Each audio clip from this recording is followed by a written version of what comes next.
Alright, so here we are at the Bandai booth. This is the first place we came to see, and we're here to see the perfect grade Strike Freedom. And as you can see, this thing's going to be totally massive. So we're going to show you some of the ins and outs of this kit that you might not see elsewhere. So first off, here's how they're gold plating the runners. You can see it's very, very luminescent, it shines.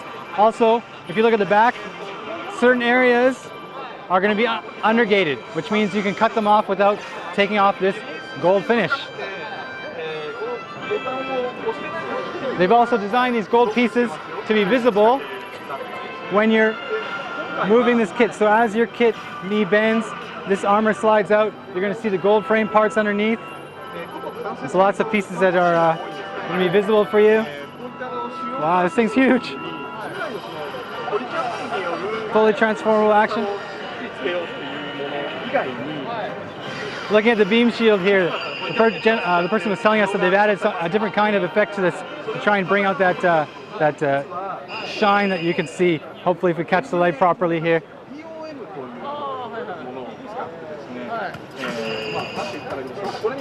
And here we have the big Dragoons. These things are going to be lockable into place, but I'm not going to try and play with them right now because the last thing I want to do is break a prototype here. Fantastic.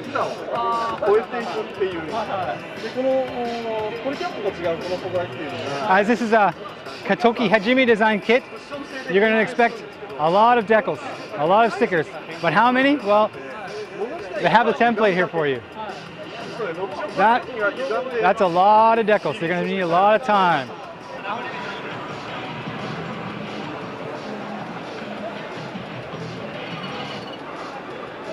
Alright, so here's the prototype that they have on display for everyone to see. They've got lights on and everything else. This is also the one that they have got the LEDs working on. So if you look closely, you'll be able to see the eyes. They're all lit up here. It's staring me down. I'm scared actually right now. As you can see, there's different types. There's two different colors for the gold frame. And where the joints and the movable parts that are viewable, you're going to see it's a slightly different color than the inside frame, which is a lighter, dimmer gold type color. Unfortunately, they don't have any of the decals on here yet, so we can't quite see how that looks. Okay, this is the next showstopper here at the Bandai booth, and what we're going to look at is the real grade Zaku II that's due out next month. And as you can see, just like the real grade RX-78-2, you have a super articulate frame onto which you're going to put these really tiny armor pieces. So we'll just leave this here before I break it.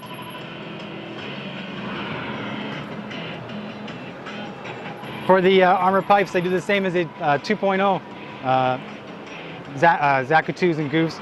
You just slide this through here and it'll go around.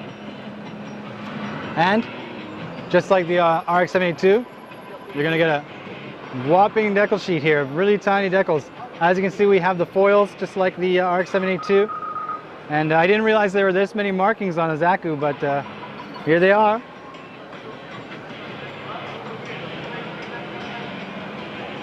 And the completed kit looks absolutely amazing. There's lots of little details and recesses that you can't quite see, but once you get in there and do some panel line work and things like that, you really bring them out. This is probably the most detailed Zaku II I've ever seen outside of a perfect grade. So I'm looking forward to November.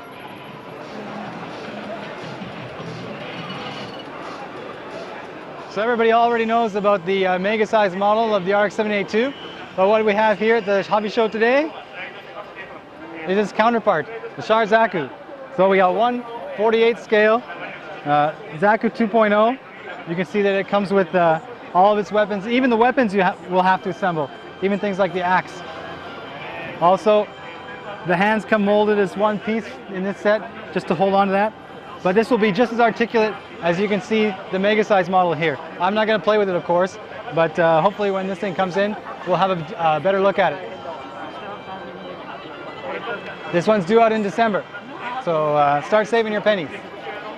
All right, so you can't come to the Bandai booth here at the show without looking at their other line of master grade kits, specifically their Kamen Rider kits. As you know, we've done a few of these before. Nope. I get to do the Kamen Rider stuff. How are you gonna look at Gundam? So, Here's the Figuarts kits, the lineup that Bandai has started just a couple of shows ago, or about a year and a half ago. Of course, as we know, it started off with the great Son Goku stuff from Dragon Ball, and more recently we've had Kamen Rider Double.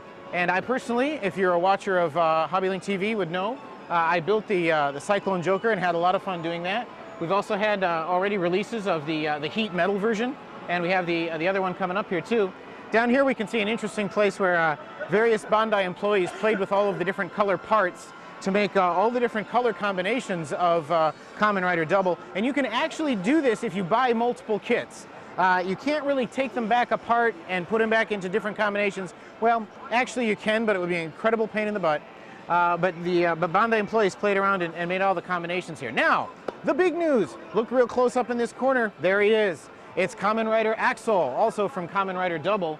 Now, as some of the fans of the show may know, Kamen Rider Axel can transform between a guy into sort of a motorcycle-human hybrid. Now, of course, we couldn't make a figure, a plastic model figure like that could transform into a motorcycle, could we? Oh my gosh. Bandai guys tell me that's exactly what they're going to do. That they're going to be designing this kit, which officially hasn't been 100% decided to be released yet, but is about 98% decided. They're going to actually make it so that this figure can transform into his motorcycle mode, and theoretically you can get your double seated astride him like this, although I don't think they ever did that in the show.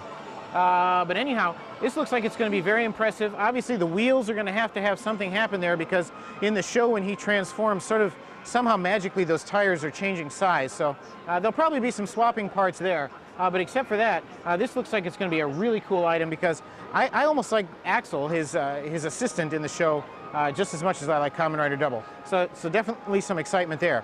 Now, if you're into different kinds of shows, in anime, of course, boom, we got One Piece coming too. This is looks like a final version of Rufy here from One Piece, and this is going to be coming out in less than a month. So this is probably actual product here, and as you can see, just like all of the other products in the Figuarts series, this thing is infinitely posable.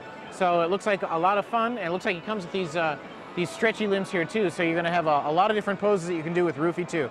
Let's hope that this Figuarts series keeps going strong from Bandai. Howdy One Piece fans, we're at the Bandai booth here with a pretty neat item. This is a scale plastic model kit of the Going Merry from One Piece. This was Monkey D. Luffy's first pirate ship, coming as a very detailed plastic model kit with some figures in there. And also coming in the future, as you can see from this test shot over here, is the 1000 Sunny, also coming from Bandai. The Going Merry is coming this December, and the 1000 Sunny, as it is set for a future release. We don't know when it's coming, but it'll be out sometime in the future. Nice stuff from Bandai. And I blah blah blah, some other man's name on my underwear.